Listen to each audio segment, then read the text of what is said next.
Imagine कीजिए एक रात को सोते वक्त आधी रात को अचानक आपकी नींद खुल जाती है। आप आसपास देखते हैं तो आपको सब कुछ नॉर्मल लगता है, लेकिन फिर आपको पता चलता है कि ना तो आप अपना सर हिला पा रहे हैं, ना अपने हाथ पांव मूव कर पा रहे हैं और आप बहुत ज्यादा डर जाते हैं। आपको ऐसी फीलिंग आती है जैसे आपको किसी ने बिस्तर से बांध दिया है और आप कितना भी जोर लगा लें, आपके मुंह से एक भी शब्द नहीं निकल पाता और ना ही आप चीख पाते हैं और इसके बाद आपको कुछ समझ नहीं आता कि अब क्या करें।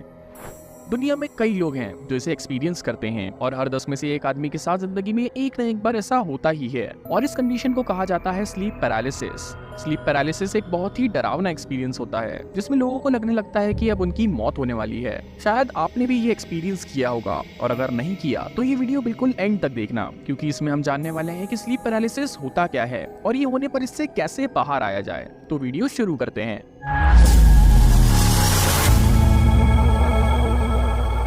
स्लीप पैरालिसिस की कई अलग अलग कहानियां हजारों सालों से चली आ रही हैं और पुराने जमाने में लोग इस फेनोमेना को भूतों और श्राप से जोड़कर देखते थे, क्योंकि उन्हें समझ ही नहीं आता था कि ऐसा हो क्यों रहा है, क्यों वो आधी रात में नींद खुलते ही अपनी बॉडी को मूव नहीं कर पाते। जापानीज कल्चर में इसे काना शिबाई कहा जाता है। काना मतलब लोहा और शिबाई मतलब जकड़ना, क्योंकि स्लीप पैरालिसिस होने पर लोगों को ऐसी फीलिंग आती है कि उन्हें लोहे की चेन से बिस्तर में बांध दिया गया है। और केवल जापान ही नहीं, ब्राजील, स्पेन और चाइना में भी स्लीप पैरालिसिस को डीमन से जोड़ा जाता है। वो मानते हैं कि ये असल में सुपर नेचुरल पावर्स का काम होता है, लेकिन ये सच नहीं है। तो आखिर ये स्लीप पैरालिसिस होता क्या है? असल में हमारी नींद 4 स्टेजेस में होती है। जैसे ही हम सोते हैं ऑन एवरेज 10 से 15 मिनट के अंदर हमारी नींद लग जाती है और हम स्टेज 1 में पहुंच जाते हैं। और स्टेज 2 और स्टेज 3 के बाद आती है रेम स्लीप स्टेज, जिसे रैपिड आई मूवमेंट भी कहा जाता है। और रेम स्लीप में ही हमें सपने आना भी शुरू होते हैं। लेकिन जरा सोचिए, अगर आपको सपना आ रहा है कि आप किसी रोड पर दौड़ रहे हैं और आप नींद में बिस्तर पर भागने की कोशिश करने लगे तो क्या होगा? इससे बचने के लिए हमारे ब्रेन में एक स्विच जैसा फंक्शन होता है। हम जैसे ही रेम स्लीप में पहुंचते हैं ये स्विच ऑन हो जाता है और हमारी पूरी बॉडी को पैरालाइज कर देता है, ताकि हम सपने देखते वक्त अपनी बॉडी को मूव करके खुद को या दूसरों को कोई नुकसान ना पहुंचा दें। और ये पैरालिसिस स्विच ही स्लीप पैरालिसिस के लिए रिस्पॉन्सिबल होता है।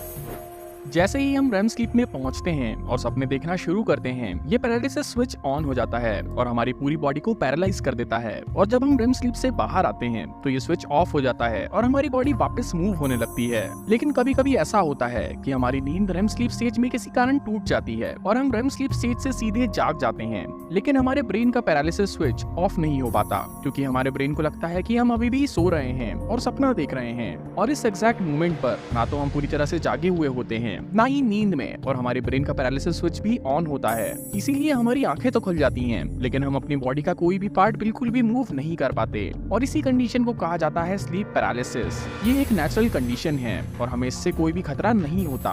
30 सेकंड से 2 मिनट के अंदर हमारे ब्रेन का पैरालिसिस स्विच भी ऑफ हो जाता है और हम स्लीप पैरालिसिस से बाहर आ जाते हैं। लेकिन अक्सर लोग स्लीप पैरालिसिस एक्सपीरियंस करने पर घबरा जाते हैं और इसमें उनकी बिल्कुल भी गलती नहीं होती। असल में रेम स्लीप में हमारे ब्रेन का एक पार्ट अमिग्डाला भी एक्टिव रहता है, जो हमें इमोशंस या मेनली नेगेटिव इमोशंस जैसे फियर या एंजाइटी फील करवाता है। और रेम स्लीप से जब हम स्लीप पैरालिसिस स्टेट में पहुंचते हैं तब भी अमिग्डाला एक्टिव रहता है और जब हम हमारी बॉडी को मूव नहीं कर पाते तो अमिग्डाला हमारे ब्रेन को फियर सिग्नल्स भेजने लगता है और हमें हेलुसिनेशंस होने लगते हैं। मतलब वो चीजें दिखाई देने लगती हैं जो असल में वहाँ है ही नहीं।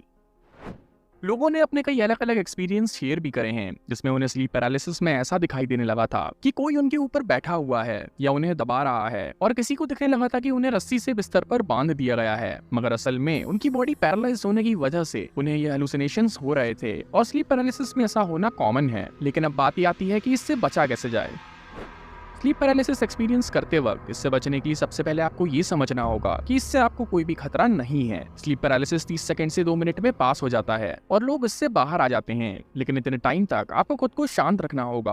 और एक दूसरा तरीका ये है कि आप अपनी आंखें बंद करके फिर से सोने की कोशिश करें। ऐसा करने पर आपकी नींद तुरंत ही लग जाएगी और जब आप वापस उठेंगे तो आपको स्लीप पैरालिसिस नहीं होगा।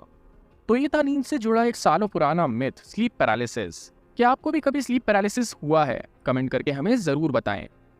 उम्मीद है ये वीडियो आप लोगों को पसंद आया होगा और इससे कुछ ना कुछ सीखने के लिए जरूर मिला होगा। अगर आपको ये वीडियो पसंद आया तो लाइक करना ना भूलें। ऐसी ही और इंटरेस्टिंग वीडियोस के लिए सब्सक्राइब करें